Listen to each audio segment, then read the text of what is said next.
Hello guys and welcome back to MS Tutorials, and in today's video I'm going to be going over how to fix the GTA 5 error code social club error, and let's get straight into the video.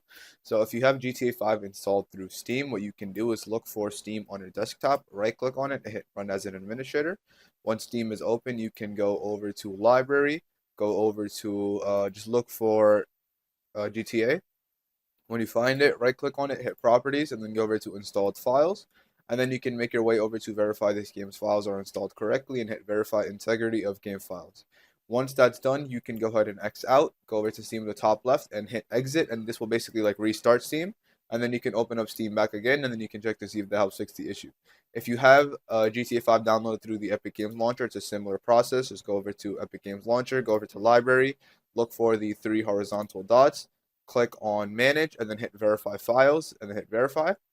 Once that's done, you can go over to GTA 5, you can launch it, and you can check to see if that fixes the issue as well. Another method you guys can do is simply just restart your PC, and once you do all of these steps, these guys should be good to go, and that is it. So thank you guys for watching. Make sure to give the video a thumbs up, subscribe to the channel, and have a great day.